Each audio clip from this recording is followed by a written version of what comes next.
Ladies and gentleman, finally we got revenge.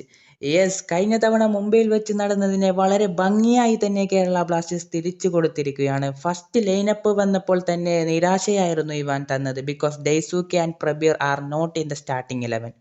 But that was the Ivan's master class ആയിരുന്നു. അതുകൊണ്ട് തന്നെയാണ് KBFCക്ക് ഈ ഒരു റിസൾട്ട് ലഭിച്ചത്. മത്സരത്തിന്റെ 11ാം മിനിറ്റിലാണ് ദിമിയുടെ ഗോൾ വരുന്നത്.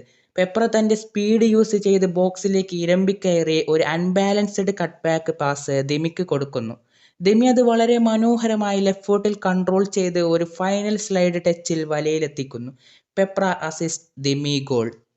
ലൈനപ്പ് വന്നപ്പോൾ പെപ്രയ്ക്ക് പകരം ഡെയ്സൂക്കെ മതിയായിരുന്നു എന്ന് പറഞ്ഞ എന്നെ മാറ്റിപ്പറയിപ്പിച്ച നിമിഷം. Good one Peprah.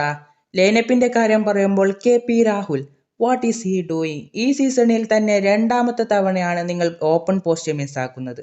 ഓക്കെ, അതൊന്നൊഴിച്ചാൽ വളരെ നല്ല രീതിയിൽ തന്നെ രാഹുലേട്ടൻ കളിച്ചിട്ടുണ്ട്. Very good. അതിൻ്റെ ഇടയ്ക്ക് വേറൊന്ന് പറയാൻ വിട്ടുപോയി. ദിമിയുടെ ആദ്യ ഗോൾ കണ്ടപ്പോൾ തന്നെ ഗ്രിഫ്റ്റേഴ്സ് കണ്ടം വഴി ഓടി. Dimi sends him to hospital. പാവം, ഇത്രക്ക് ഡയലോഗ് അടിച്ചിട്ട് 10 മിനിറ്റ് പോലും തികച്ച് കളിച്ചില്ല. ഗ്രിഫ്റ്റിൻസ് പോയി എന്ന് ആശ്വസിക്കുമ്പോൾ തന്നെ ദേ വരുന്നു മറ്റൊരു തലവേദന. നാസർ അൽ ഗയാത്തി. മുംബൈയുടെ ബെഞ്ച് സ്ട്രെങ്ത് ആണ് ഇവിടെ പ്രകടമാകുന്നത്. ഓക്കെ, അതിവിടെ KBFC സൈഡിൽ നിർത്താതെ പട്ടിപ്പണി എന്ന് പറഞ്ഞാൽ തെറ്റാവില്ല. അത്രത്തോളം എഫേർട്ട് എടുത്ത് കളിച്ചത് Milos and let's go. Great performance. Half ടൈമിന് മുമ്പേ പെപ്ര വീണ്ടും ഒരു ഗോൾ അടിച്ച് സ്കോർ 2-0 ആക്കി. Finally congrats to Pepra. Is our hero of the match. 1 goal 1 assist. Good one Peprah.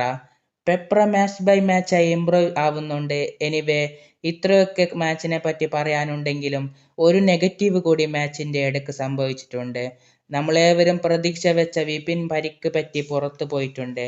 അടുത്ത മത്സരത്തിൽ അദ്ദേഹം കളിക്കുമോ എന്നറിയില്ല.